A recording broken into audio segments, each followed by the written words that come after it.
Hey, good morning, afternoon, or evening, good people. Wherever you are, wherever you happen to be, and however we're together. Thanks for being here. I'm Dave, and this is Dave's Head. So, what's in my head? Well, the shutdown's finally over. After House Leader finally fulfilled his duty and sworn a duly elected representative, the long stalled discharge petition for the release of the Epstein files, excuse me, gained enough votes, passed both chambers, and was signed into law. Yet, despite this quote unquote monumental step forward, trust in the Trump administration to release the full, unaltered documents is incredibly, and I'll dare say minusculely, if that's a real word, low. Now, the public's question remains, will the truth actually come out, or will critical details be hidden? And I even heard today that before recording this episode that the DOJ said that they were going to exclude quote unquote critical parts, or what's the word, government top secret, whatever they call. I'm forgetting the phrase right now that they call it. National security. There you go. National security interests related information, which doesn't make sense to me because a child predator, pedophiles circle of fuckery, for a lack of a better word, um, is not of national security interest unless it includes people in the current government and you want to deem it national security interests. To me, this should be very simple. I mean, extremely simple. You have all the documents. You go through and redact the name of every single victim. Every single one. You start with the first one, that's victim one. Everywhere in the document that person's mentioned or referred to, that will be relabeled or redacted and replaced with victim one. You do that with the second victim in the series of documents, all the way up to victim X. Those are the only people you protect. And so if you have a document that says victim one all the way up to victim 100, which hopefully that's not the number of victims there are, then you have a document that has victim one to victim 100. But every single other name of every single other person who committed these vile, disgusting acts against these underage girls and boys, maybe even two, should not be protected. I don't care if they're a sitting president or a former president or the head of a Fortune 10 company, the richest person on the planet, the poorest person on the planet. I don't care who it is. If they participated in this, their name should be made public. Period. But I understand protect every victim. This is not what it's about. And the Trump administration or Republican Party has even indicated that it's really about protecting the victims through their actions, not through words, through their actions. Now, courts have previously rejected requests by Trump's Justice Department this year to unseal transcripts of proceedings before grand juries that investigated Epstein and his former associate, Ghislaine Maxwell. I always mispronounce her first name. Now, she's serving 20-year sentence for helping Epstein sexually abuse underage girls.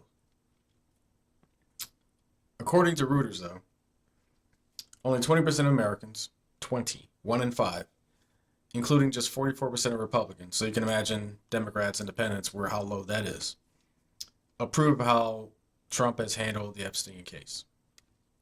Shocking. I can't find people, I can find very rare people who actually are okay with how this has all been handled. Makes no sense, but there are people out there. 70% of the poll respondents, including 87% Democrats, 60% Republicans, said they believe that the government is hiding information about Epstein's clients. Duh. I, for one, count me in that 87% or 60% or 70% total. I think what's going to happen and there's no indication to believe that it's going to be anything different, is you're going to see some subset of documents that will mysteriously not be redacted the same as other subset of documents. And they're going to point the finger at Democrat people, whether officials, government workers, whoever, and somehow they will not reveal the names of Republican or quote unquote MAGA offenders. We all know that's coming. We all expect it. And this is not a Democrat or Republican thing, but it's being made that because of the way this administration is operating. And it's sad, extremely sad. Because this is about the abuse, maybe even torture, sexual abuse, rape, trafficking of underage women. It's not about your little boys club or your little MAGA cult. It's not about that. But unfortunately, that's what it's about. That's what it's become about. That's what it is. And so, will we ever get the real truth? Because what should happen is exactly what I started by saying. Redact the names of the victims. Stop there. Period. Everything else, stop there. And get the real truth out, because that's all that matters. That's really what matters in all this. The victims is all that matters. And it's frustrating, it's disgusting that this is the world and government we exist in. And ladies and gentlemen, we are not even a year into this administration yet. Think about it. We are not even a year, a full calendar year, 365 and 1/4 days. We're not even a full calendar year into this administration yet, and all of this crap has happened. Morals out the window, standards out the window. Law and order, that was a bullshit talking point to begin with. They never cared about law and order. They cared about your vote. They cared about pointing the finger at someone else to blame for your lot in life. To borrow a quote from one of my favorite movies. That's what they care about. They care about you victimizing yourself and pointing the finger at somebody who they also don't like so they can get your vote. And now we're here. Thank you. And believe it or not, we have 3 more years left of this. Are you ready for it? This is the season finale of Dave's Head. Season 6, wrapping up this episode. By the time we come back, we will be a full year into this administration. And we will have turned over a calendar year, 2026. What's interesting to me, somewhat scary, more interesting than scary, is the notion that things typically slow down in the government, slow down professionally, everywhere, for everybody, as the weather turns colder, the snowstorms happen. In the era of social media, the era of instant news, that's not looking as likely with this administration. The all caps 2:30 a.m. rants about nothing logical will continue because that's social media, 24/7, 365, never ends, never stops.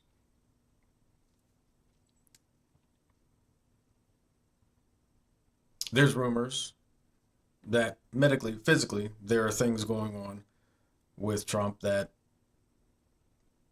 may shorten his lifespan. Just yesterday, former Vice President Dick Cheney, who, like him, don't like him, I wasn't a fan, but I didn't hate the guy. His funeral was yesterday. Both the president and vice president weren't invited. And that's fine. I wouldn't want them there either. They make it about them.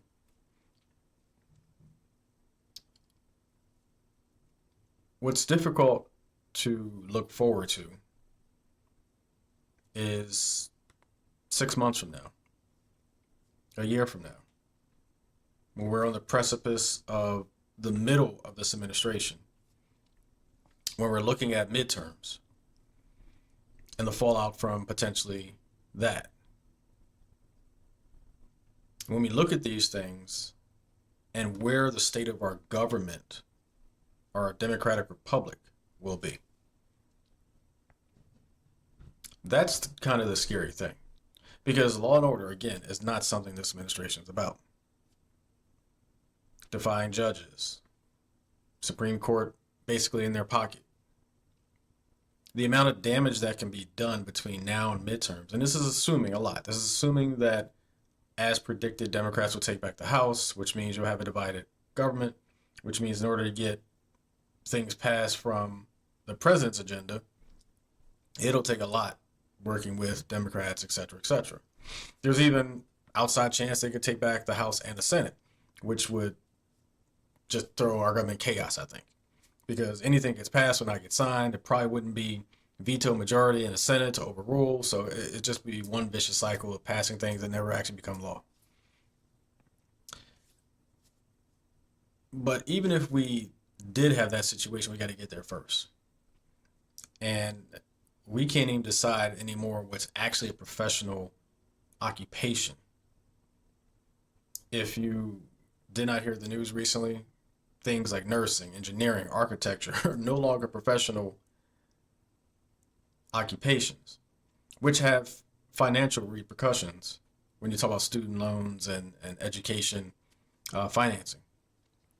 But theology, I believe, is professional. The study of religion and Christianity somehow is a professional occupation. These are the things that, and so much more potentially, are still yet to come in Project 2025. If you bother, just read it. Look at the highlights, do a clip notes, I don't care. But if you go through and look at Project 2025, this is all part of 2025, Project 2025, which Trump claimed he had no idea about.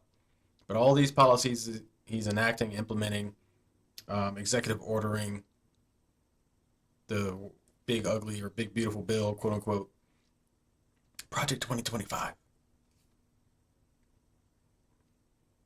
And so there's a lot of people, including farmers, I've talked about them on this podcast before, who have buyer's remorse with regard to voting for Trump. As Kamala would so emphatically say. Try to tell you. Just saying. Before I get to the last thing in my head, Dave's Head Podcast is now part of the Alive Podcast Network, home of Black Voices, where community, culture, and creatives live. Dave's Head Podcast adds to the catalog of over 70 titles available in the Alive Podcast Network and app for both iOS and Android, and now on Roku, Fire TV, and so much more. Check out Dave's Head Podcast and many others in the Alive Podcast app, the home of Black Voices. The last thing that's on my mind is leadership and ownership. Two words that start differently but end the same, conveniently. Now, I hold multiple leadership roles personally, professionally, organizations I'm a part of, nonprofits that I chair, etc., etc. Leadership has and can be difficult, emotionally taxing. And I've prided myself and even have a reputation professionally of not, quote unquote, rattling easily. It's a double-edged sword because while my demeanor is calm, organized, solution centered, I don't want to dwell on, what's wrong. I'm going to come up with a solution and let's fix it and move on. This is personally, professionally, and so on. But in order to have that mindset, there's a bit of emotion that has to be removed from it. Removed from what you do, how you think, how you operate, how you lead. Because it's not about the problem, it's about the solution. It's about the steps that need to be taken, who needs to take them, and how you get them to begin taking those steps. How do you command attention, following?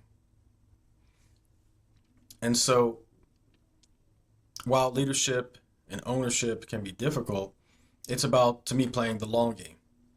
Seeing the distant goal while walking this windy, pothole-ridden, frustrating, and sometimes even battling against the elements. And the elements could be a person, a thing, infrastructure, finances, all these things, it isn't always simple.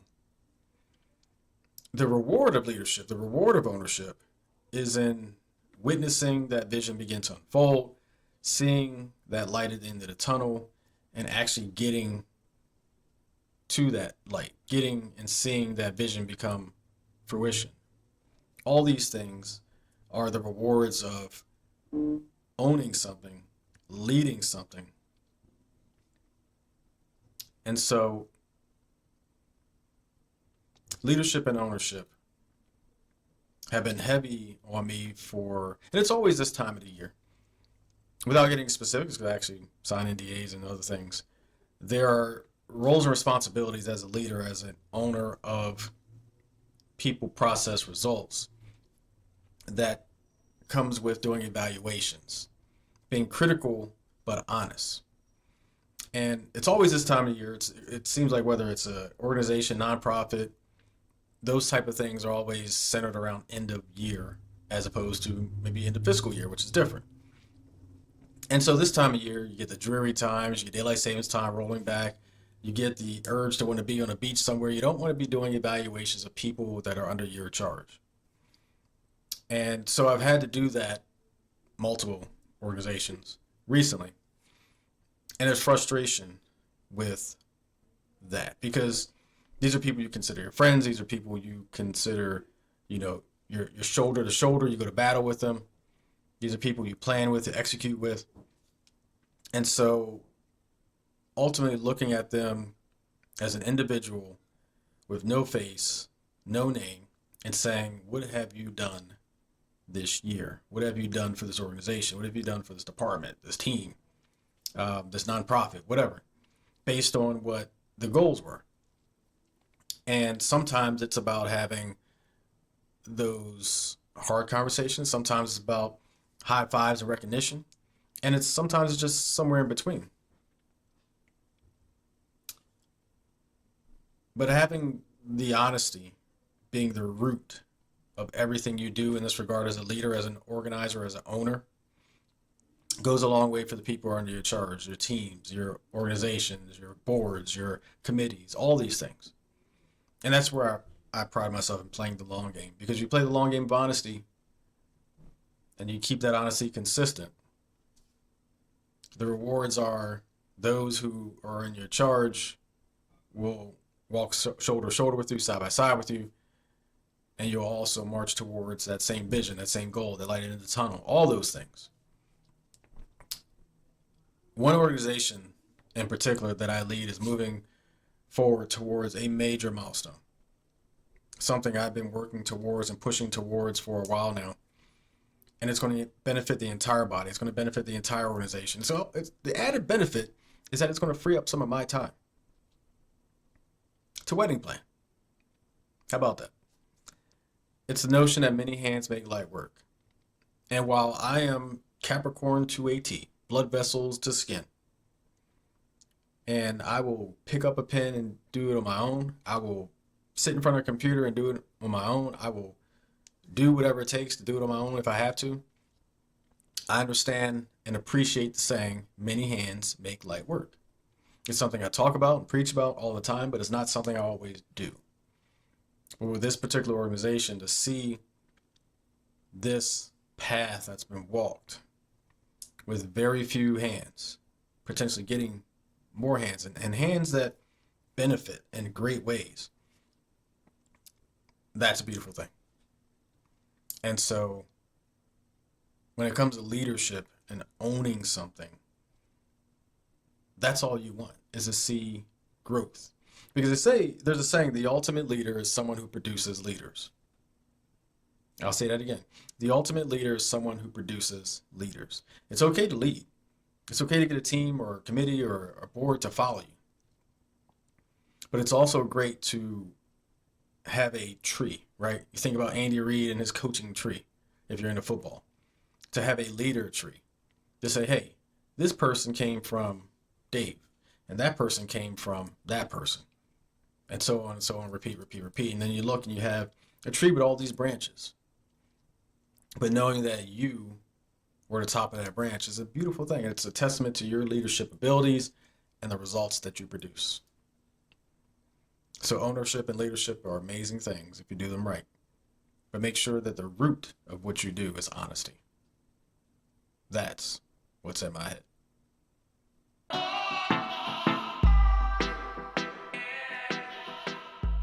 Childhood obesity continues to rise, yet misconceptions about its cause persist, whether medically or just even in the general population who has no idea about the causes, how to lower it, etc., etc. According to the CDC, approximately 1 in 5 U.S. children and adolescents have obesity. Now, obesity affects some groups more than others, including adolescents, Hispanic, non-Hispanic Black children, and children in families with lower income. According to the WHO, in case you don't know who the WHO is, the World Health Organization, in 2024, 35 million children under the age of 5 were overweight. 35 million children. And over 390 children were and adolescents aged 5 to 19 were overweight in 2022, including 160 million who were living with obesity. And my guest for this episode, Dr. Evan P. Nadler, he's a pediatric obesity treatment pioneer. Author and educator, brings unmatched clarity to one of the most misunderstood health challenges in America. He's author of a book, The Skinny on Childhood Obesity, How to Help Your Child and Curb the Epidemic. Dr. Evans' life work focuses on a complex biology between weight regulation and the importance of early evidence-based interventions. Keyword, evidence-based. We love facts around here. So, Dr. Evan, welcome to Dave's Head. How's it going? Hey, good, Dave. Thanks for having me. And I apologize for that mouthful of an introduction you had to try to get through because it's a lot. But it gets better because I asked you to do the same thing. So what I normally do with my guests is I give a little brief intro, which I just did, but I also like my guests to introduce themselves in their own words. So if you could, take a moment, tell the people who you are, what you do, and what you're about. Sure. So for the folks out there, I'm a pediatric surgeon by training and still practice regular old pediatric general surgery on the daily. But about 20 years ago, I had sort of an epiphany moment where I saw that, actually it was more than 20 years ago, 25 years ago. That's how old I am, can't even remember. Just saw a need. I just saw there were so many children out there with obesity that weren't really getting any care at all because no one really wanted to talk about it, no one wanted to address it. And obviously sensitive subject, so people pretty much avoided dealing with it. And then I started doing bariatric surgery or weight loss surgery for in a sort of less medical term for kids. Actually, that's what I started doing 20 years ago, 21 years ago to be exact, and started small, and then it grew rapidly to the point where I was the busiest pediatric bariatric surgeon in the country for about a decade. And I also used to study fat cells in like the laboratory and do all sorts of clinical trials and translational stuff as well. So I like to sort of think of myself as a well-rounded expert on the topic. I'm not just solely about surgery. I'm not solely about diet and exercise. It's not solely about the medications that are out there. I just basically want to give people as much information as I can and then let those folks do what they want with that information, or at least help them come to maybe a decision about how best they can help themselves, their families, their loved ones, in a judgment-free, safe space kind of way. Now, it's interesting you say judge-free because when it comes to obesity, that is one of the areas of bullying that's almost universal. Yep. Gender, race, income status, living conditions, location, city, rural, suburbs. What has your experience been around bullying? And that actually wasn't supposed to be my first question, but you triggered me with the end of your statement there. What's been your experience around bullying with whether it's your patients or just the industry you're in? Yeah, I mean, it's probably not surprising for anyone to hear that obesity, stigma, and bias and bullying to some degree are among the most blatant and still accepted forms that are out there, right? Like, and some of it is subconscious, right? Where, you're on you're on Southwest on an airplane, and it's open seating, and you've chosen your seat, and you see someone with obesity walking down the aisle, and in your head you're thinking to yourself, please don't sit next to me. Please don't sit next to me, right? And that's not necessarily bullying, but that is, it's unconscious bias. And don't think that that person who's walking down the aisle doesn't know that everybody's thinking that, right? They know that everybody's like dreading there. So it's a miserable situation for everybody. With bullying specifically, yeah, I mean, obviously I've taken care of lots of kids who are actually homeschooled. Not homeschooled because by choice, but homeschooled by necessity, where the kid was just getting tortured at school and just couldn't go through the daily, experience without, without undue mental stress. And I think the numbers are about 70% of people who have obesity suffer from mental health issues related to their weight, and it goes bi-directional. Like if you have obesity, you're more likely to have mental health issues, but also if you have mental health issues, you're more likely to have obesity. So it's a huge problem, and it's part of the reason I'm just trying to be out here sort of normalizing the discussion, or trying to get people to be a little bit more empathetic about the disease, because it's affecting. So the numbers you gave were worldwide, but in the U.S., there are about 150 million adults with obesity and about 15 million children with obesity.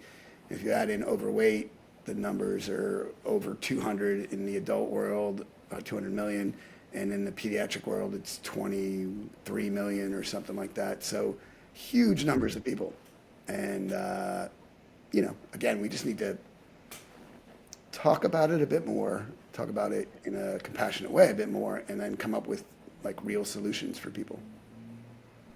Now, on a solution side, a lot of people think that it's just this lifestyle choice. They eat a bunch of steaks and fatty foods and fast food, this and all that stuff, which is not necessarily true. So can you talk about understanding obesity as a disease rather than simply just a lifestyle choice? Sure.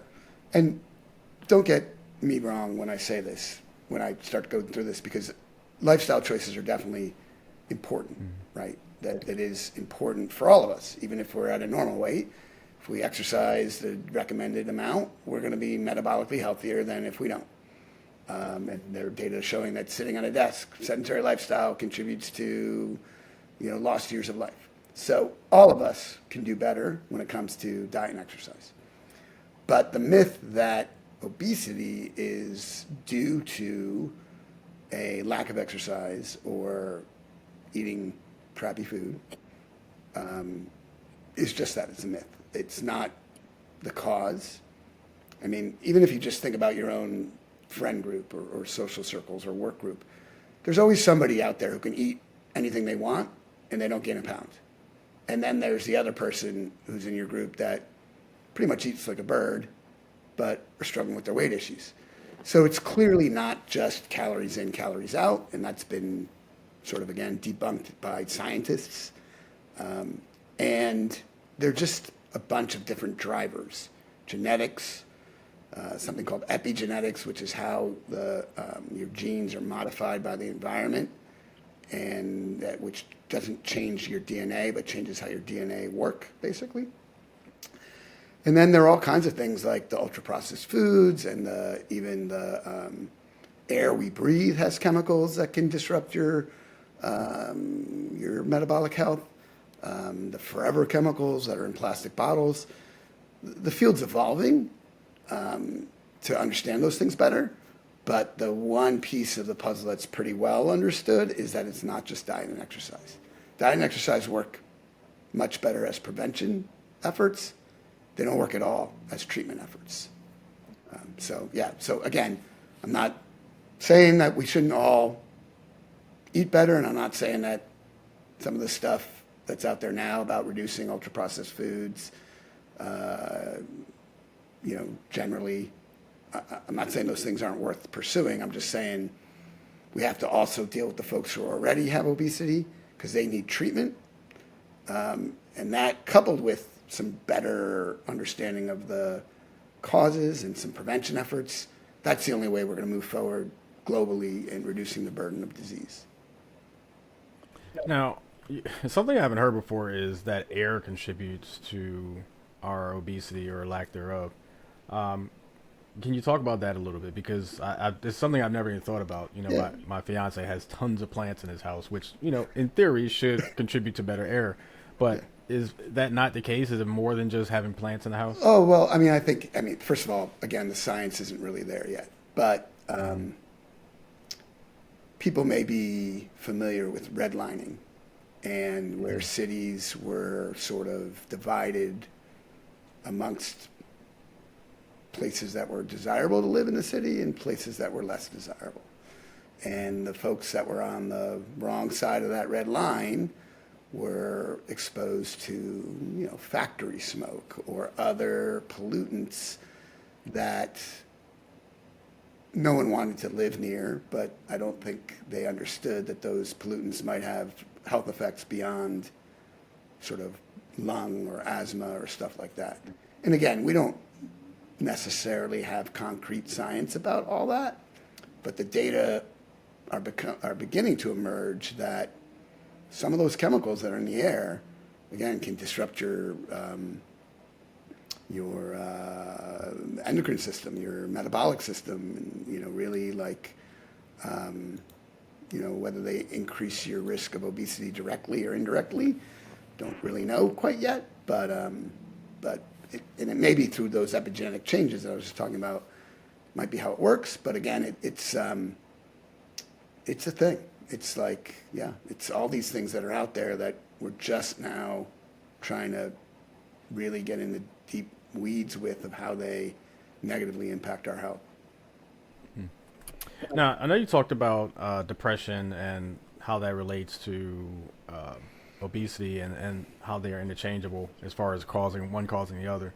But talk about the difference between childhood obesity biologically and adult onset. And the reason I'm bringing it up and not saying that children don't have stress and depression, because they absolutely do, but people generally stereotype adults as being depressed Sure. and not necessarily children. Yeah. But talk about the difference between biologically childhood obesity and adult onset obesity. No, and actually it goes back to what you were saying about sort of diet and exercise. Like when I talk about childhood obesity, I sometimes tell people, like, listen, I'm seeing 9-year-olds with type 2 diabetes from their weight. Those kids haven't been on the earth long enough for diet and exercise to make a difference. And even if they have been on the earth 9 years, only maybe 4 or 5 of those years were they even in control of their own eating, right? They were just, you know, they couldn't get their own food. Their parents had to feed them. And so no parent, like, intentionally feeds their child into the disease of obesity. So similarly, when you're talking about mental health stuff, well, children can definitely have the same anxiety and depression that adults do, 100%. And it definitely increases their risk of obesity and vice versa. If they have obesity, those issues can definitely compound. But what makes childhood obesity sort of uniquely different, and almost, in my mind, a subset of the overall disease, like a separate subset, is that one, again, the genetic and epigenetic and in utero drivers of disease are much stronger. So, and we haven't talked about the in utero part yet, but yeah, like if you're a mom and you get diabetes during your pregnancy, that increases your child's risk of having diabetes or obesity once they're born. But what's the real difference is that the diseases related to obesity, the comorbidities we call them, they progress faster in kids. So if you're a kid with insulin resistance, the time it takes you to go from insulin resistance to frank diabetes is actually shorter than it is in adults. And the same thing goes for liver disease. So the diseases progress faster, but then there are also a couple other diseases like orthopedic diseases where your legs bow, where that only happens if you're a kid because your growth plates are open and thus the weight on your legs as you grow causes your legs to bow out. And that requires surgery in some cases, many cases. So it's really you know, the whole myth of baby fat and kids growing out of it and all that stuff. That's another like big one for me that I try to dispel, because if you have obesity at any age, it's really bad for you, and not dealing with it is not the right answer. Yeah, we actually, and I don't say we as in me, I'm saying society, we kind of joke, oh, that's a big baby, or that's a big toddler, Yeah. because, he can bench press, whatever, or he's going to be a football player, he's going to be a lineman, but it's really a child pre-obese is what you're saying. Yeah. Well, again, I mean, I took care of kids who were on their high school football teams and linemen. And I had a couple coaches who were not happy because I got their, 400-pound lineman down to 280. And the kid obviously was happy and wanted to get healthier. And, I told him, I said, listen, defensive ends at 280, they make as much money as left tackles. So I'm not changing your earning potential. I'm just changing your position. Joking, obviously, but that was sort of the point, was that like healthier at 280 is better than unhealthy at 400. But the whole idea of, so if you're a toddler, if you have obesity as a toddler, you have about an 80% chance of being an adult with obesity. If you have obesity as a teenager, you have about a 95% chance of being an adult with obesity if the disease is left untreated. So that, again, that whole idea that people grow out of it, it doesn't even hold true for like 2 and 3-year-olds. They don't grow out of it. So again, it's sort of why I'm out here. And, people listening to your podcast are probably not teenagers, but they're people who have maybe 5-year-olds, 10-year-olds, or have teenagers. And so hopefully enlightening them to really take it more seriously maybe, or deal with it head on is sort of my goal today. Yeah, or I'd even say some new parents who might be listening or watching to this podcast, some great information to prevent your child, passing that generational, if there exists, that generational obesity. Right. So the intergenerational transmission of obesity is like my favorite topic. Okay. That was coming up. I was about to say I may have just preempted your next question, so sorry about that. But you said the word generation, and I got all excited. Yeah. And so even if there are people listening who haven't had kids yet, my advice for them is get your own metabolic health in shape before you have your kids, because it'll help your kid's overall risk of diabetes or obesity. And it'll help you, obviously, as a parent, or going through, or if you're the mom, getting through pregnancy, being healthier.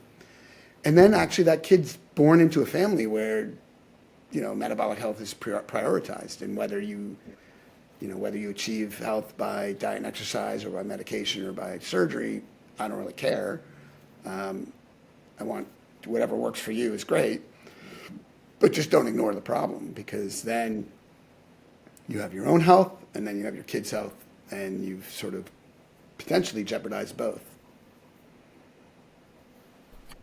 So just to take a step back for a second, and just in case there are some in the audience who don't know the difference, can you just briefly explain the difference between type 1 and type 2 diabetes? Sure.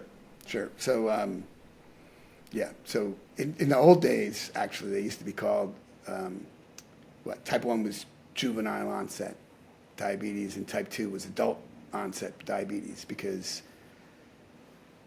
the pathogenesis, the mechanisms behind the disease show themselves at those different age groups, and the type 1 is really almost like an autoimmune disease, where the cells of your pancreas that make insulin are destroyed by your own body, so you can't make insulin, and that's why most people with type 1 are on insulin or insulin pumps or something like that. Whereas type 2 is really about insulin resistance, meaning your pancreas works, but your body just doesn't respond to insulin normally, and it's due to your weight in most cases. And why it's no longer called adult onset diabetes is because it's happening sooner and sooner and younger in kids. And so that nomenclature had to go away. And the best treatment for type 2 diabetes is actually weight loss. If the type 2 diabetes is related to weight loss, which most times it is. Whereas in type 1, that's not going to help you. That's, it's not good to have obesity in type 1 because now there are cases where there's a mix of both type 1 and type 2.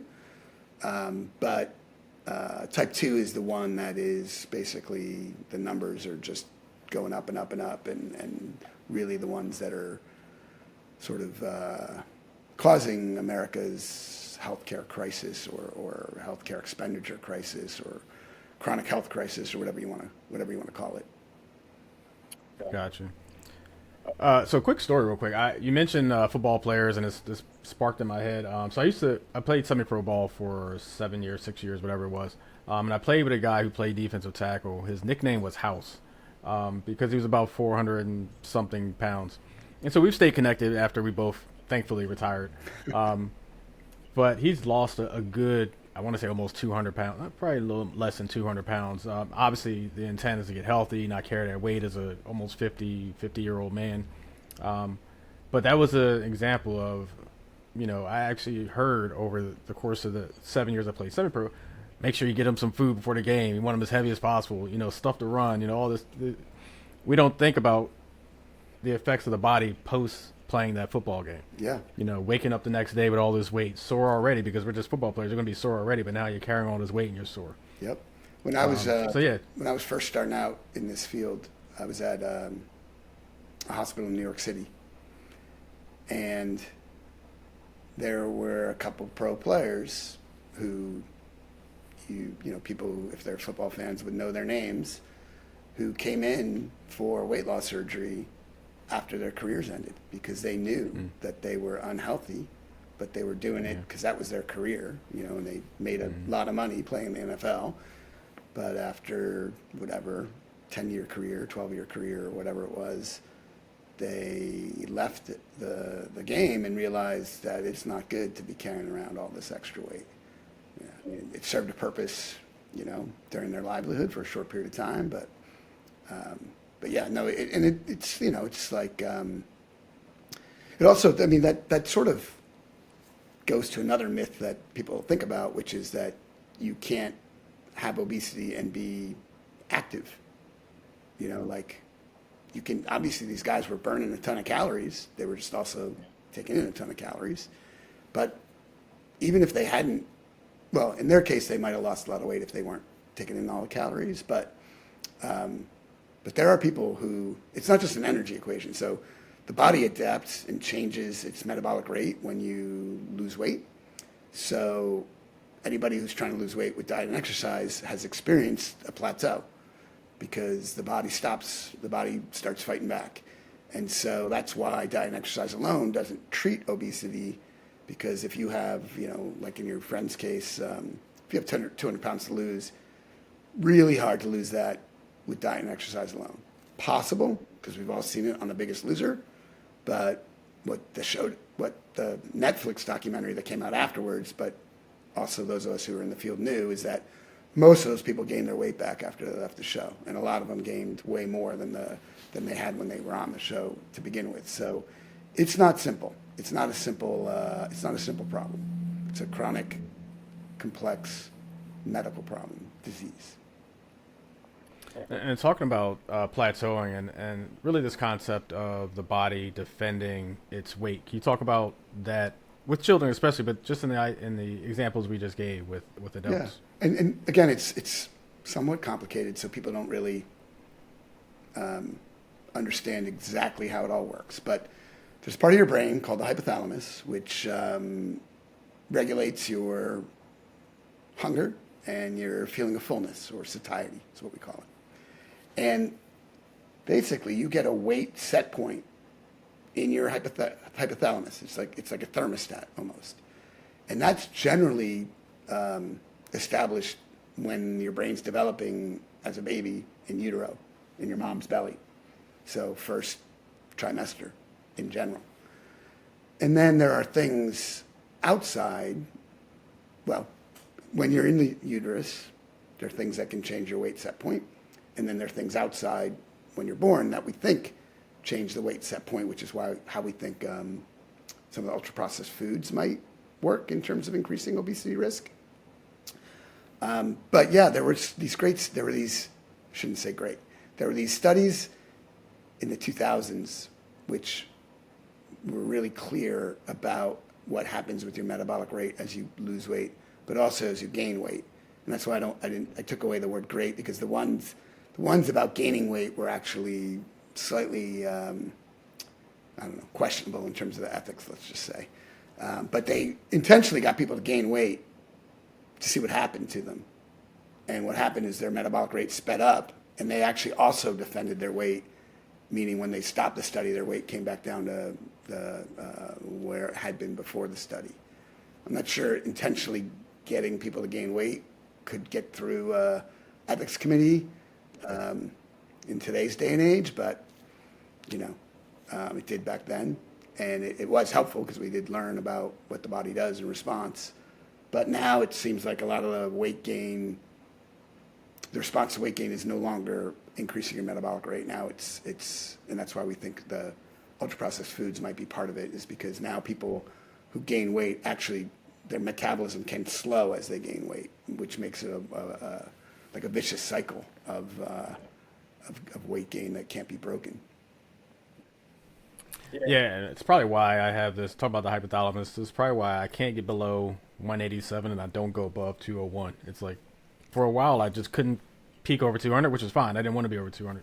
But I would get to like 198, 199, and it would just stop. Yep.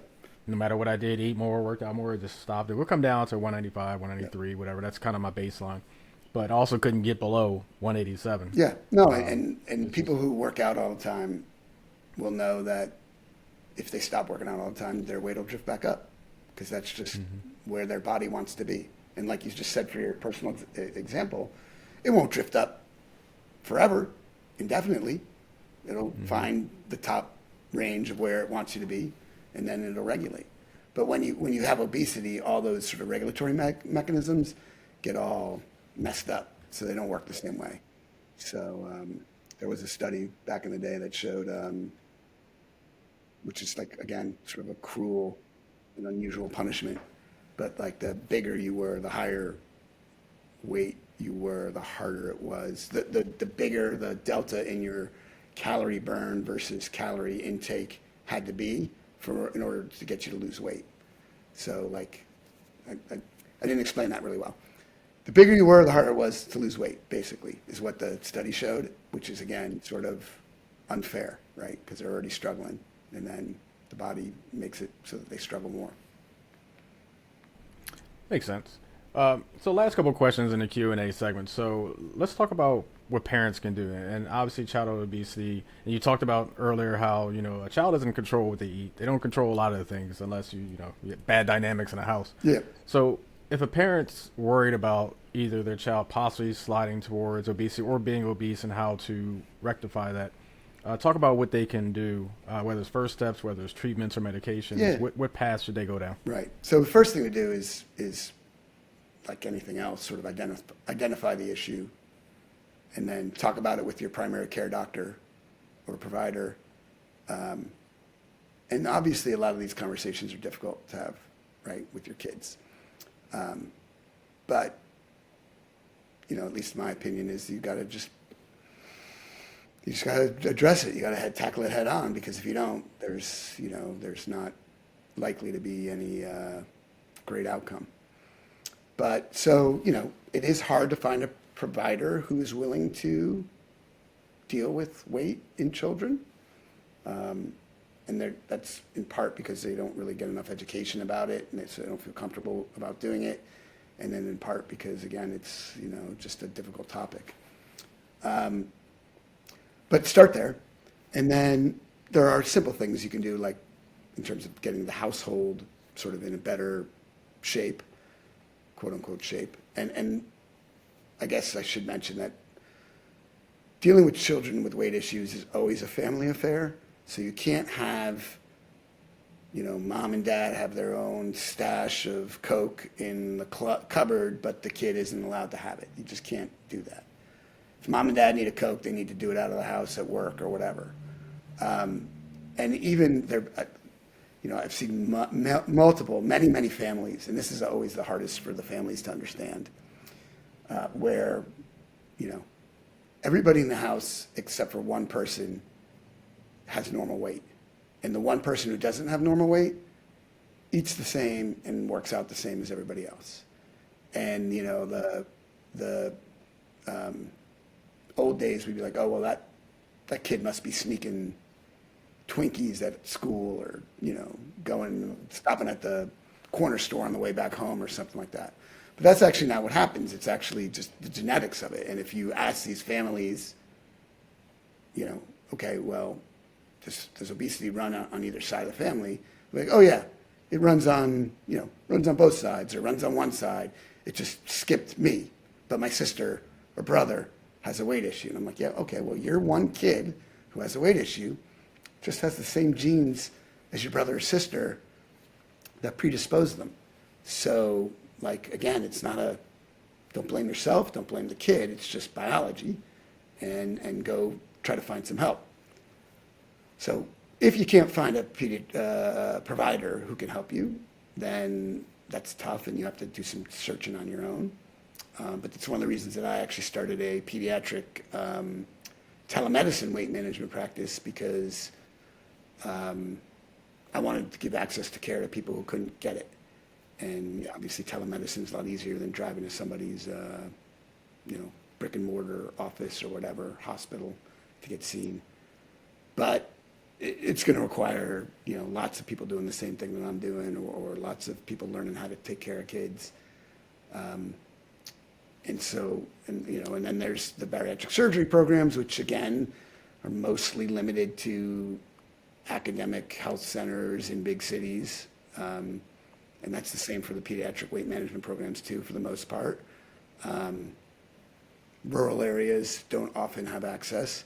And even in the cities, so I was in DC when I stopped doing bariatric surgery, even our medical weight management practice had hundreds of patients on a waiting list to come in and be seen, because we just didn't have enough providers who could do it.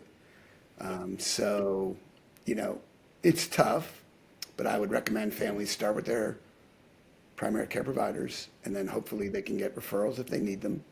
And if they can't, then hit me up on the internet and I'll help you. Gotcha. So one thing I like about my podcast is through my guest segments, I probably burn a ton of calories just holding follow-up questions in my head as my guests speak. So I actually have two. I have two follow-up questions. So you mentioned Twinkies, and what that took me to, one, I'm hungry. I haven't eaten today. I had some tea, and that's about it. That's kind of normal habit. I don't eat a lot in the morning. But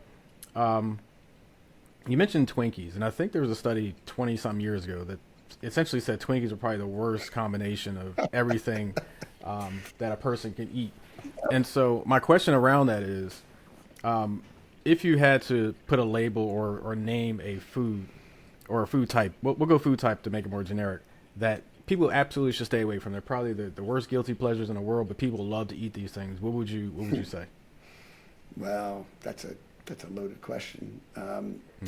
So, hot dogs is another one, by the way. Hot dogs, they say, is another one. Yeah. So there's a whole science behind how the food industry made things, not only so that they were sweet and salty so that you craved them, but the Pringles can, the noise that when you pop open a Pringles can, that sound has been perfected to make it pleasurable to your ears.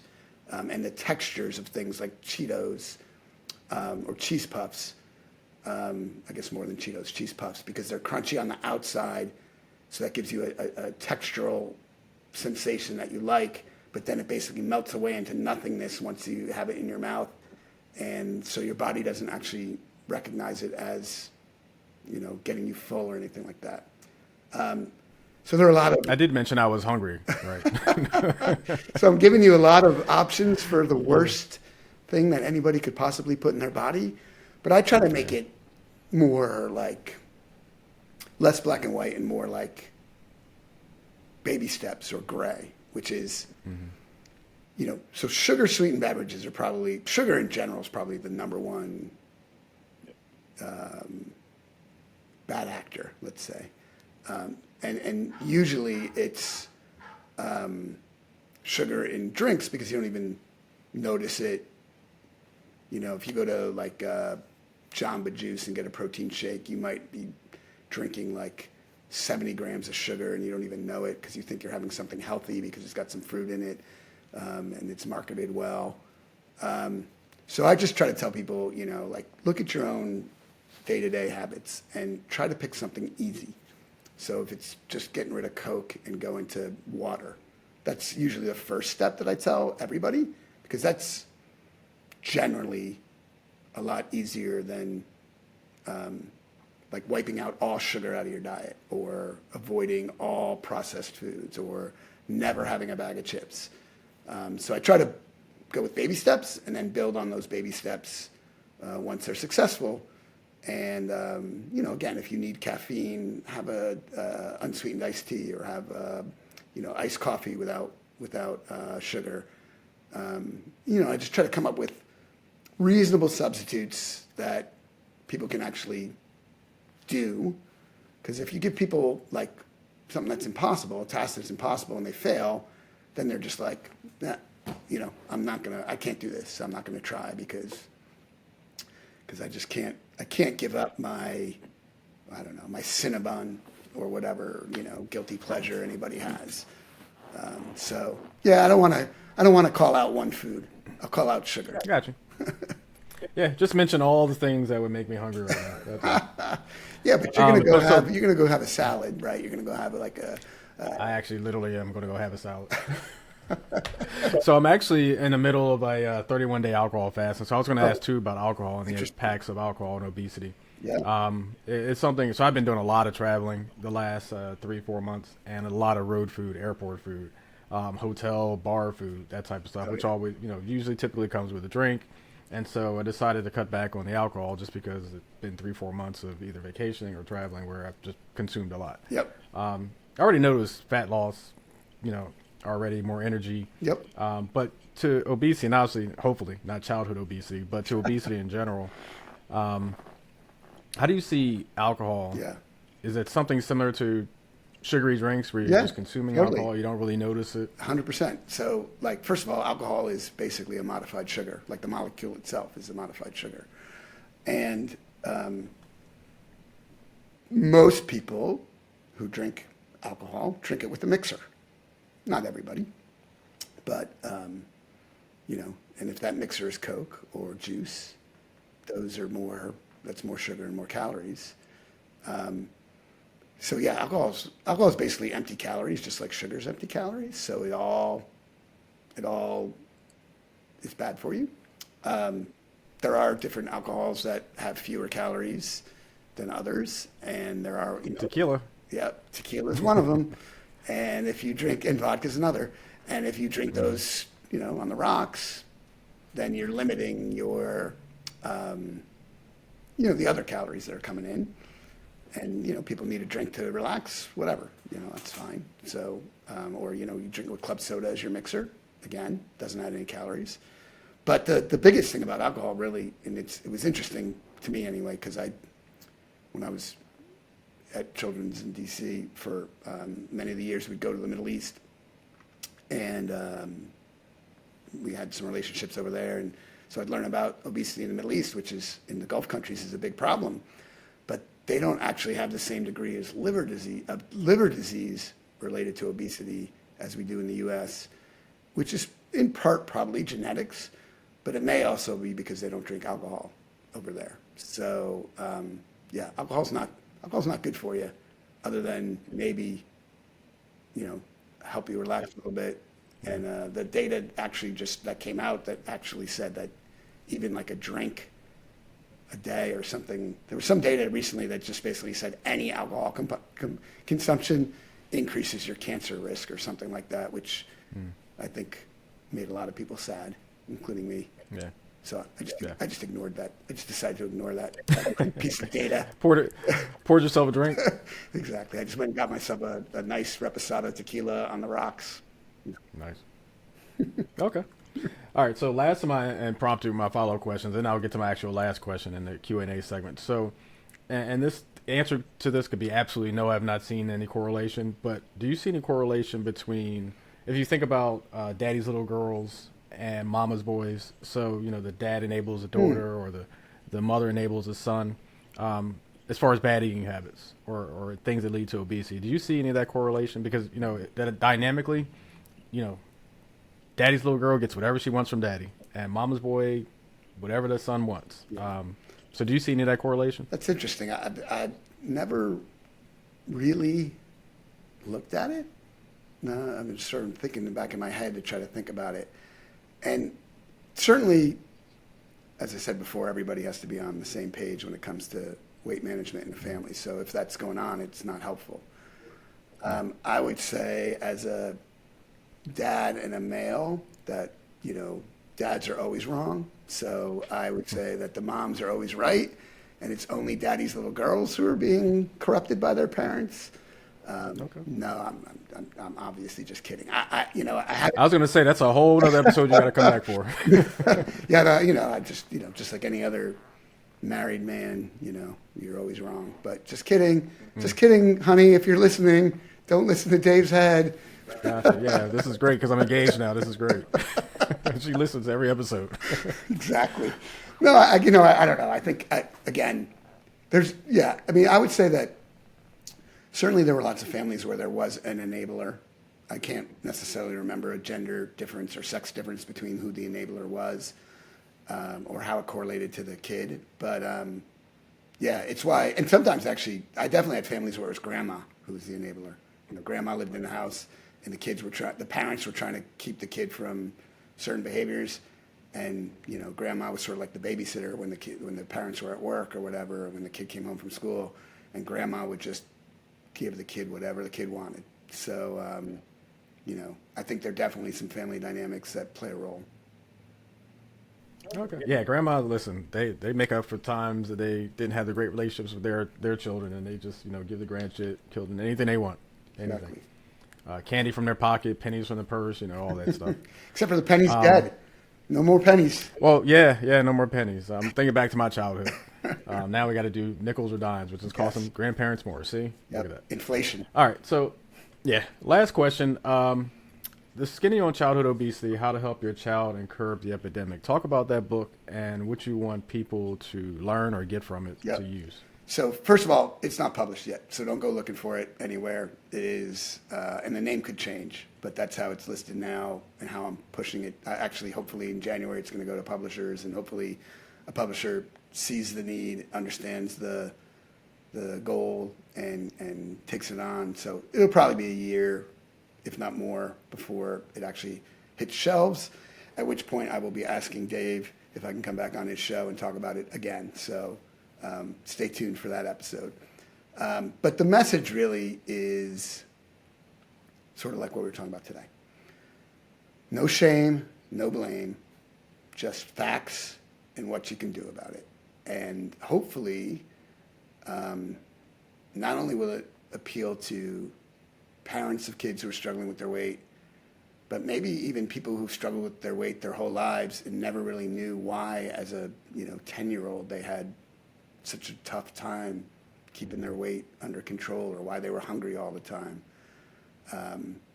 And I hope also medical people buy it and read it to help educate them so that they can help treat more families with compassion and understanding. It's really about just trying to get the message out there that it's a disease. It's a disease that comes from a bunch of different pathways, and it's a disease that should be treated as soon as it's recognized, and not waiting until some arbitrary age cutoff or until someone already has, a medical problem related to their weight. Like, as soon as you have concerns, it really should be addressed, and that's the main message. And again, in a evidence-based, hopefully compassionate, hopefully non-judgmental way. I mean, that's what I'm trying to achieve. Gotcha. And we'll get you back anyway to talk about this dynamic of husbands always being wrong. No, I'm definitely not touching on that ever again. Gotcha. All right, so that's the end of the Q&A segment. Now we move to the segment that's my favorite of my guests, called First Thoughts. But First Thoughts is brought to you by the Alive Podcast Network, the home of Black voices, where community, culture, and creatives lives. Dave's Head Podcast is one of 70 titles available in the catalog in the Alive Podcast Network, the app for both iOS and Android, and also Roku TV, Fire TV, and all the other things we're part of. Check out Dave's Head Podcast and many others on the Alive Podcast app, the home of Black voices. Now, Dr. Evan, in case you're unfamiliar, the way First Thoughts works is I offer you a word or a phrase to get your thoughts on something. Obviously, you're not privy to this because you would ruin the whole premise of First Thoughts. So, are you ready for some First Thoughts? I am, although I have to make sure I've taken my proper medication so I don't say anything too off color or out of bounds. But no, I think I'm good.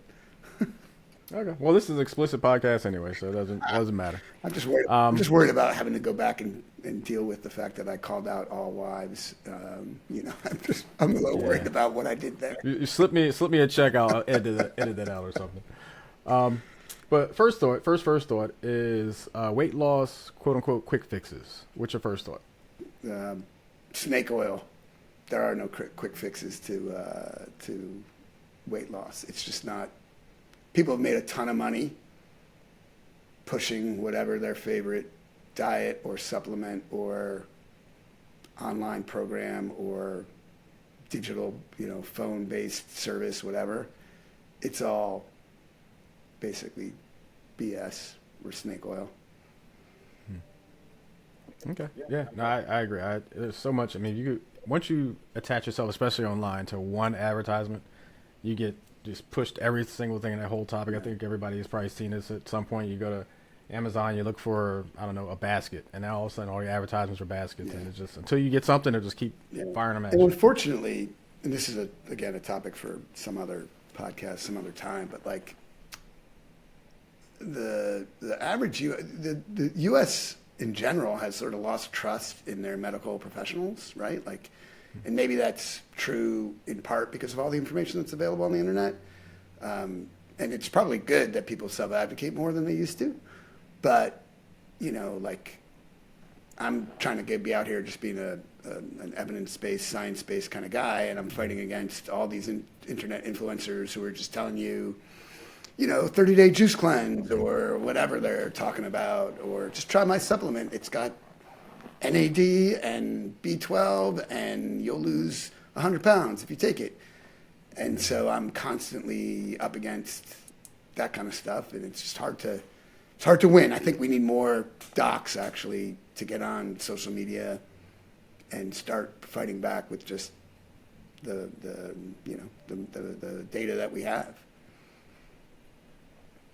Gotcha. No, I agree. I'm a big facts-based, intelligent conversation, dialogue type of person. So I definitely think that everything's polluted at this point between, looking at facts versus fiction versus opinion versus snake oil stuff, as you said. Yep. Next first thought, and it's something that I struggle with in a sense of understanding. And before I get to the first thought, I'm an athlete, so my measurements are a little different than someone who's not an athlete, just putting it in that context. So BMI, what's your first thought? Screening test. So it is not it's not something that should be used to say someone has a weight issue or not, or obesity or not. It's a screening test, meaning, if you have a high BMI, we need to look a little further and make sure that your high BMI means something. And so certainly people with big muscle mass will have higher BMIs. And that's actually healthy, right? If your percent body fat is low, but your BMI is high because you're a weightlifter, then you're healthy, and we don't need to necessarily think about your BMI. It also turns out that BMI isn't appropriate for lots of different ethnic and racial groups. You know, it was initially sort of put together from a bunch of white middle-aged guys. And so if you're Southeast Asian, for instance, India, the BMI that you start to have diabetes from is way lower than it is here in the US. So again, it's a screening tool. It's not perfect. It's actually not even good in many cases, and not necessarily appropriate for, you know, again, people of different ethnicities and races. But it's the best we have for now. And if you just use it as a screening tool and remember that it's not the be-all and end-all of weight or weight management, then it's much more useful. Gotcha. And last first thought, and I'll preface by saying think vegetarian, pescatarian, those types of things. So alternative dieting lifestyles. What's your first thought? Some good, some bad. So the sort of vegan advocates who say everybody, if the whole world just went vegan, we wouldn't have obesity. That's, again, an oversimplification of the problem, not to mention it's completely impractical for the whole world to go vegan, not to also mention that there are data that show that certain vegan diets, patients don't get enough protein, and it's actually bad for them. On the flip side, you know, Atkins diet, where all you're eating is steak and mayonnaise, basically, that also is not a great long-term diet for you.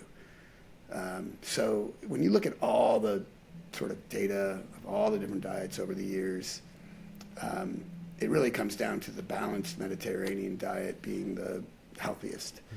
And, you know, fish, vegetables, fruit, you know, an occasional meat, and everything in moderation. So it doesn't really require rocket science or a fad diet. It just, you know, it's more sort of all the things we learned when we were kids about what was healthy and what wasn't. Although some of those change over time, which is part of the reason the medical community doesn't have the trust it once did. Like eggs were terrible, and now eggs are okay again. So it's like, you know, that's the issue with science, is it changes over time. But the point is that, like, the quick fixes and the fad diets and all that stuff, or the alternative diets, or whatever you want to call them, you know, in general, they're more bluster than meat. That's not the saying. Whatever. They're just not usually what they're cracked up to be. Gotcha. And for somebody like me who eats just about everything, when I hear occasional steak, I hear I can never eat meat ever again. It's just the way it works in my head. But there are certain things, like, you know, we turns out, like, you know, tuna was like the hottest food to eat for a long time. You know, everybody wanted an ahi tuna at their fancy restaurant, you know, sushi grade, whatever. But tuna is a bottom dweller of the ocean and has lots of things in it that actually aren't that great. So now the recommendation is like once a month is about all that you should eat tuna. And that's, you know, I don't know, I can't remember who came up with that recommendation, but somebody looked at it scientifically and came up with it. So really, you know, again, it's like, I think everybody's different. Every individual is different. You can figure out yourself what works for you. Like, maybe Dave can eat a steak every week because he also lifts 3 times a week, and he also does aerobic stuff 4 times a week because he's in hotels, and, you know, he uses the hotel gym every day he's there. So he does that to combat the bar food and the drink that comes with it that night, and that's how he finds his balance. You know, but that's going to be different than someone who never works out. So again, I think it's trying to find your individual, you know, homeostasis or whatever. Because and then you hear people say, like, yeah, I could live forever if I just never drank alcohol and was on a completely vegan diet, but I wouldn't want to. You know what I mean? Like, you have to enjoy your life a little bit, right? So you have to have some things that are pleasurable.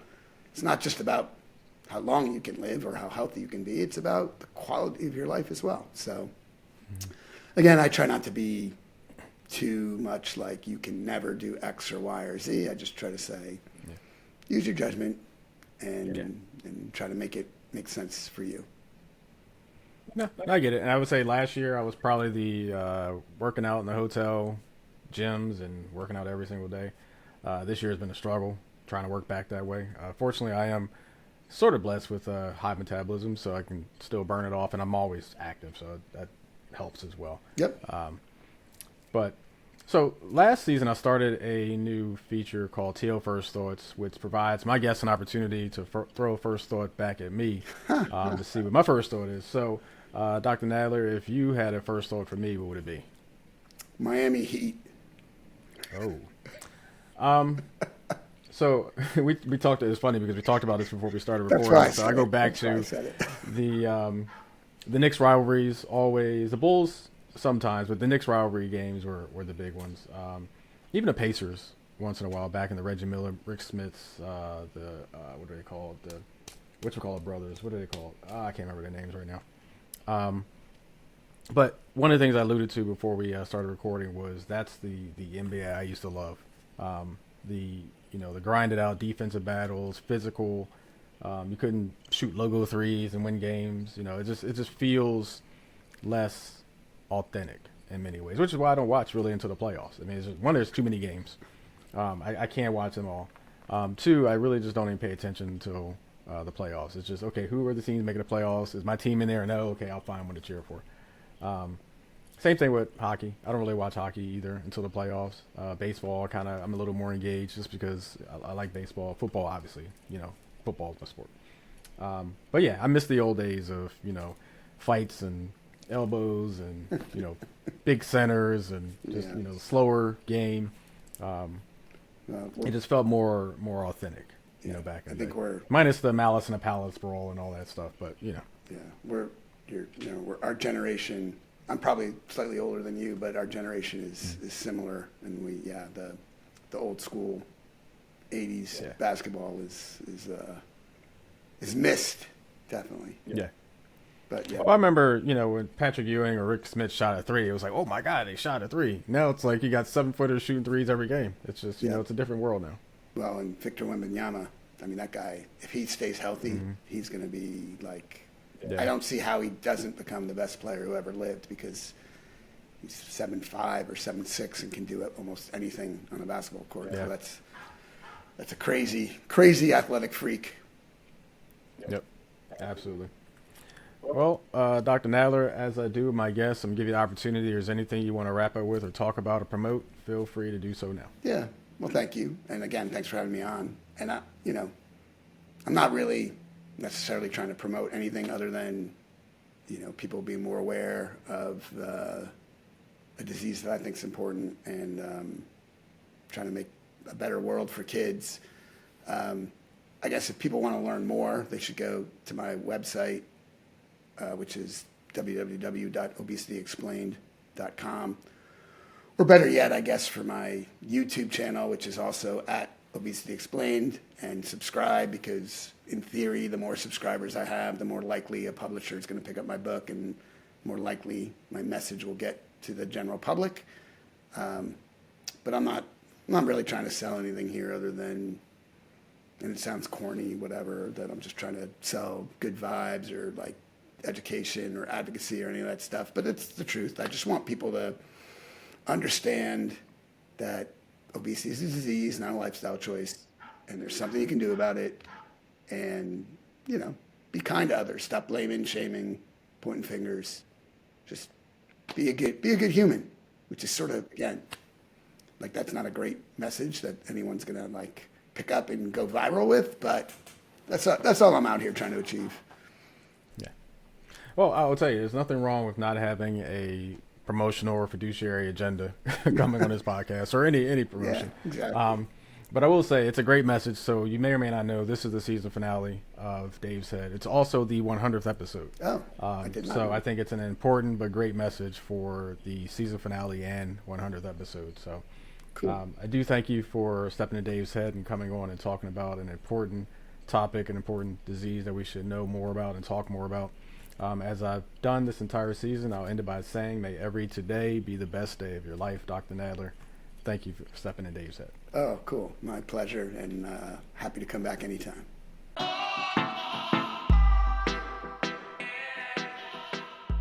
My absolute favorite segment of our podcast is my GRIN, which stands for Great Reason to Be in Love with Now.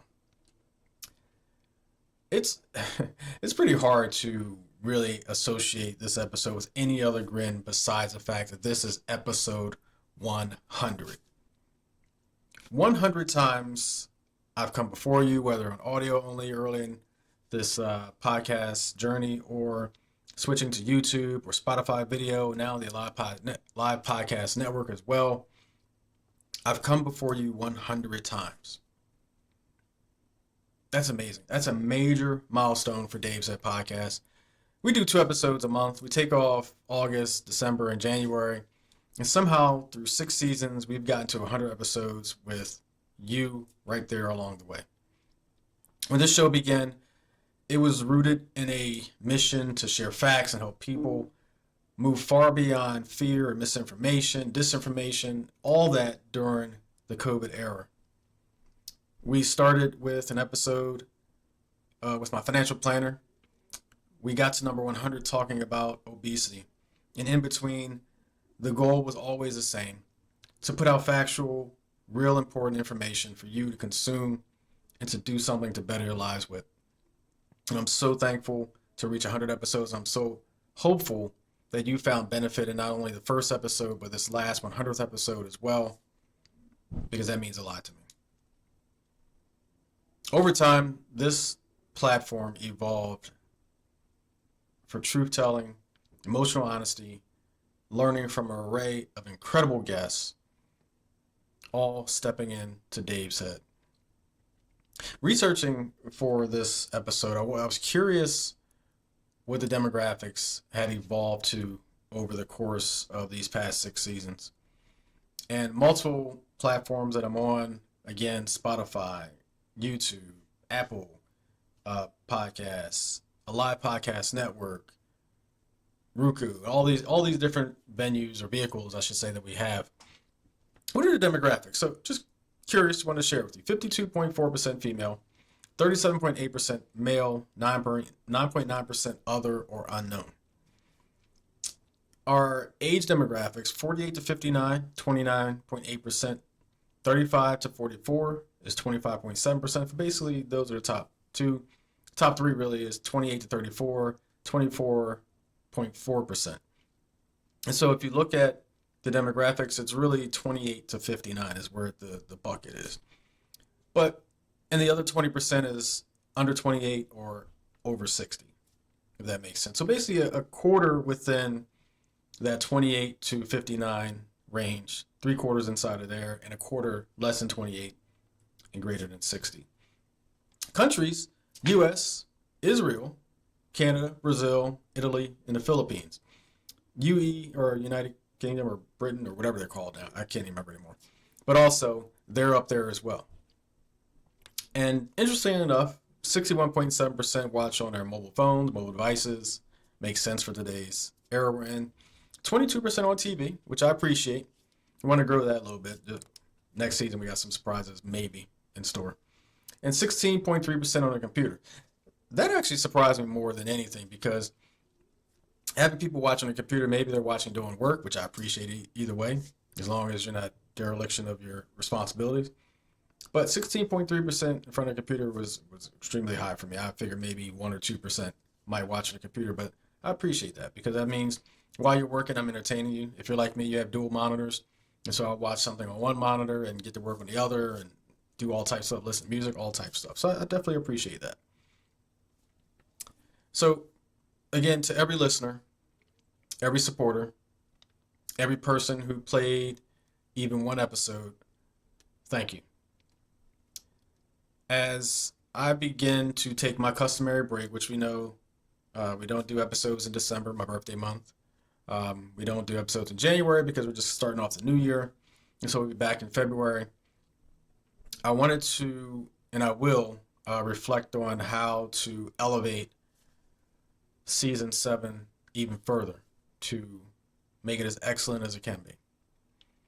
But before we go and wrap up season 6, I wanted to look back on 100 episodes, and I wanted to name my personal top 5 guests. That's my GRIN. My great reason to be in love with now is the fact that, number one, we're at 100.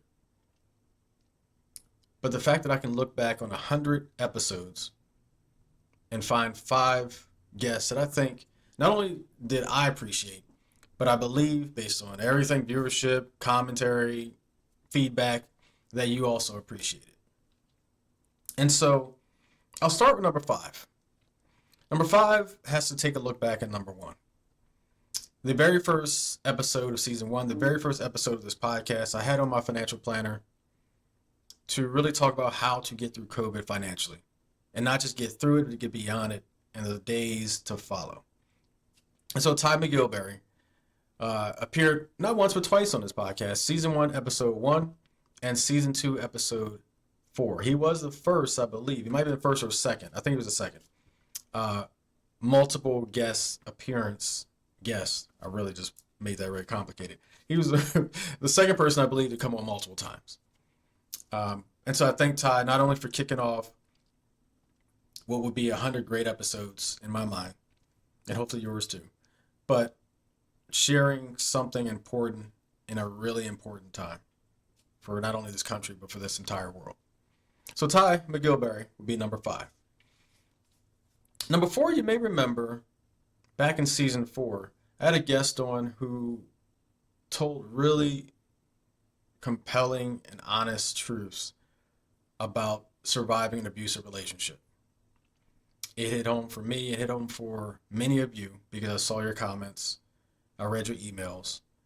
And so Eileen Santos came on episode 10 of season 4 and really was very, very open and honest about what she endured and how she had persevered, and now was better living because of it. And so thank you, Eileen, for coming on and just being open and honest, vulnerable with your story. Number 3, I actually appreciate because it was an unexpected great episode. I didn't know what to expect from it. And since then, we've connected on LinkedIn, and I read and share her content, and she reads and gives feedback and likes and comments on my content. So Tiana Sanchez came on 5 episodes after Eileen, season 4, episode 15, and talked about professional development and had a lot of gems. I remember feeling informed, educated, and even motivated about the things that I can do for myself, and also things that you out there could do for yourselves. And I remember a lot of feedback and the positive for that episode and some of the gems that she dropped. And so Tiana Sanchez, who's going on, I believe she does LinkedIn Learning. She's contract with them. I think she did a TED Talk since then as well. And so I would urge you to follow her on LinkedIn if you don't. She provides content multiple times a week, really, really great content. And so again, thank you, Tiana Sanchez, for coming on back in season 4. My number 2 guest is one that has been on the most return guests. He's been on 3 times. Season 3, episode 10, season 3, episode 12, and season 6 this year, earlier, episode 11. And that's Barry Grant Jr. He's the host of All Even Podcasts. Nice dude, great dude. We've actually traveled up there, and I recorded an episode in his studio on his podcast. And we keep missing the connection, but we're actually supposed to get together for dinner at some point. Maybe we'll do it during this off season between seasons. But Barry Grant Jr. has a podcast where he talks a lot about sports, but he also talks about life as well. Puts out great content on his social media, both YouTube and Instagram platforms. And so if you get an opportunity to check out his podcast, All Even Podcasts, hundreds of thousands of subscribers. He is the standard for where I'm trying to get to in this small market, if you will, podcast world we live in. But check out Barry Grant Jr., only 3-time guest that we've had on this podcast, and we'll probably have him on a 4th time as well. Maybe around Super Bowl next year to talk about some sports, maybe the beginning of season 7. But Barry Grant Jr. will be my number 2 guest out of my top 5 for my first 100 episodes. Number 1 is impactful for me. And so the season finale of season 2, I had on a personal dear friend of mine to come on and talk about surviving and his journey with cancer. And so that was season 2, episode 19, and my guest was Chaka Williams. And so not only is this my top episode, top guest, but this was also the most viewed on YouTube, most commented on YouTube and all my platforms because of his personal journey at the time with cancer. And he was very candid, very vulnerable, very truthful about his journey, the things he had gone through, some of his recommendations. And a few weeks later, we were set to go to, I want to say Dominican Republic. I can't remember now, which is weird. But to celebrate his 50th birthday. And so it's an interesting story. We accidentally scheduled the same resort for the same week. Now, granted, I believe him and his wife flew out a day before, and I believe they were there a day before I got there. And we told the story, I think we told the story on the episode. He reached out to me because I do a lot of traveling. Hey, you got any recommendations for places? And I gave him a list, and I didn't really hear back from him for a couple hours, or might have even been a day or two. And either he reached back out or I reached back out, and he just sent me a link and said, hey, I'm going here. And I said, really, what date? And he sent me the dates. I said, dude, I will be there while you're there. I didn't tell him I was going on vacation, just happened to work out that way. But, you know, the most memorable thing for me, obviously, if you may recall, is he would pass away within a year of this episode airing. And so I got to celebrate essentially his last birthday with him and his wife, and really get to spend that intimate time with him. We talked, you know, you're in the Punta Cana, I believe is where we were, and, you know, having those heart-to-heart conversations and not realizing this would be one of the last real deep conversations I would have with Chaka, and also not realizing this would, you know, be, I don't know, the 11th or 10th or 9th time I would see him. You know, I would only have 8 or 9 times remaining to actually see him before he would transition. Because again, you never know when your clock is up. You never know when you finish running your race. And so to be experiencing that and have that experience of spending that time with him and celebrating him and his wife, because they have the same birthday, but to celebrate that with them and that be the last birthday he celebrated before he transitioned is something I'll never forget. But specifically about this episode and why it's number 1. One, it has a very close connection to me. It's my brother who came on to talk about a very, very serious medical situation and cancer that he was going through and was surviving at that point. And just the things that he shared to help others hopefully get through their situations, maybe even prevent. And I think that was one of the biggest messages that he conveyed, was to make sure you do your screenings and your checks. And it wasn't that he didn't. It's just that, you know, the body does what the body wants to do. And getting those checks as early as possible can help you with your survival percentage. You know, catching it early, catching it stage 1 or stage 2, as opposed to catching it 3 or 4. And so those are my top 5 guests for the first 100 episodes of Dave's Ed Podcast.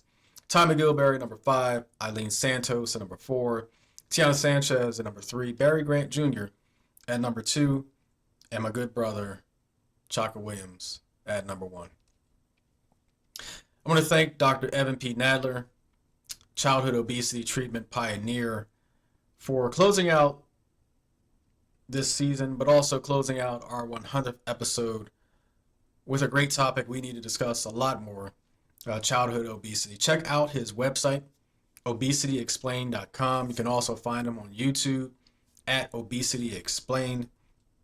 Again, it's a topic that not only impacts children or your children, not only impacts potentially you, because there's adult obesity as well, but as we talked about, generationally, it can be passed down.